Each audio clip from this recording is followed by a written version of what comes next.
my name is Angie and I'm the VP of Communications here at Shelterly. Today we're going to walk through the intake section of the Shelterly Quick Guide for the Shelter Intake module. Our module videos accompany the quick guides listed on our website at shelterly.org/training. The videos on YouTube are also parsed out by topic, so feel free to jump ahead by clicking on the time tag in the video description. Additionally, I'd like to share that there's always more than one way to use Shelterly, and to always ensure that you're following your organization's individual processes or guidelines. The Shelter Intake module is used to intake animals arriving at a shelter location. Shelters should be set up prior to the incident activation and reflect the physical layout of the shelter. To learn more about shelter setup for users with organization admin permissions, please view the Shelter Intake Quick Guide Shelter section. To get started, let's intake an animal into a shelter. Our first step is to log into Shelterly. After logging in, we'll need to select the organization we're associated with from the drop-down list. Today, we'll be working within the Shelterly organization. Next, we'll need to select the incident we'll be working in. Today's incident is the Willow Fire 9.7 incident. Shelterly will then open to the home screen. To make sure we're in the correct incident, review the incident name displayed under the Shelterly logo. To intake an animal, select Shelter from the Shelterly menu on the left side of the screen to open the shelter page. We can see all of the shelters that have been set up. For our purposes today, we'll select the Willow City shelter to open the specific shelter details page. On this page, there are three sections: the information section, the intake section, and the building section. The information section shares specific shelter details including address, phone number, currently sheltering animals, the number of roomless animals, and the shelter description. Actions include room animals to place animals in a room, and seeing the shelter list view as shown here. From the shelter list view page in the shelter information section, if we click Actions, we can download a CSV file of the shelter list. In the Roomless Animals section, if we click on Actions, we can room animals or download a CSV file of the roomless animals list.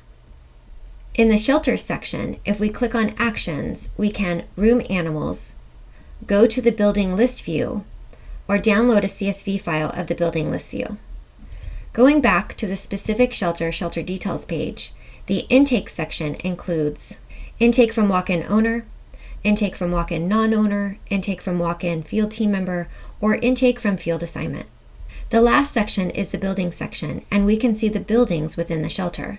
To intake an animal, select the appropriate intake option to open the lookup address page.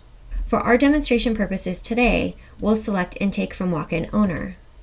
We can search for the owner address via phone number or enter an actual location. For our purposes today, we'll enter 3795 Cowell Road in Concord. The verified address populates in the drop-down list, and we'll select it by clicking on it. If the exact address is unknown, you can enter a street name or cross streets, for example, Pine Lane and First Street. Just remember that the address will need to be selected from the verified drop-down list. We also have the option to refine the exact location by moving the location icon located here on the map. After entering the address, Shelterly will check for any matching owner information. To follow a matching workflow, see the Shelterly Quick Guide for shelter intake. Because no matching information is found, we'll click Next Step. This opens the owner information page. We'll enter the owner's name in the existing owner to search for an existing record to avoid creating duplicate owners. We'll enter Kathy Smith as our owner, and as you can see, there are no matches found, so we'll backspace to clear the field.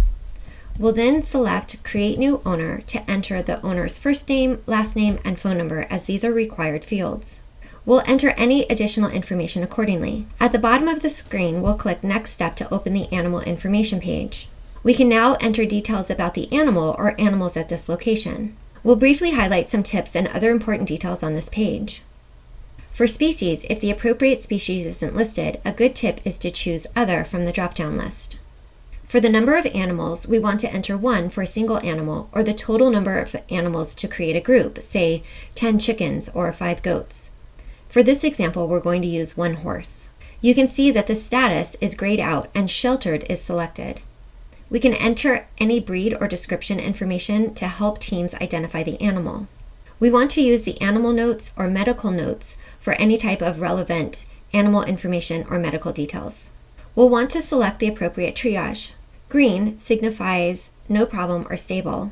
Yellow signifies flagging assistance when available as the animal needs care but can wait. Red signifies flagging assistance urgently as the animal needs immediate care. If yellow or red are selected, choose from the drop-down list of presenting complaints. We'll want to enter any concerns in the description box. To note use caution with the animal, move the toggle to the right, it will turn blue. We'll use the image fields to add photos of the animal taken by field teams or shelter staff. We can also add the intake ID, external ID, or microchip number. At the bottom of the screen, we can click Add Another to add another animal or animal group, or Save to save and finish. This opens the intake summary page. You can view animal information by clicking on the animal photo, or if you click Actions, you can download all animal care schedules. Next, we'll need to add the animal to the appropriate room. To assign an animal to a room, select Shelter from the Shelterly main menu on the left side of the screen to open the shelter page. We'll select the Willow City Shelter. In the information section, we can see the number of roomless animals. Let's click Actions and Room Animals to open the Room Animals page. Let's ensure we are in the correct building name, highlighted in blue. We can click on the animal or animal group to place in a room by holding down our cursor and dragging it to the appropriate room. Next, let's take a look at intake from field assignment. To intake animals from a field assignment, from the Shelter Details page, click Intake from Field Assignment. Click Select Field Assignment to view the FAs from the drop-down list. Our example for today is FA number 5. From the Assigned Service Requests, we'll review the animals to intake into the shelter. We can update the status of the appropriate animals to sheltered, ensuring the correct shelter is selected and the appropriate room. A good tip here is to hover your cursor over the icons on the left of the animal type to view more information and ensure the animal type, breed, and descriptions match the animal. Next, we'll want to select the appropriate triage level and follow the additional steps as previously described. When we're finished, we can click Save, and that takes us back to the intake summary page.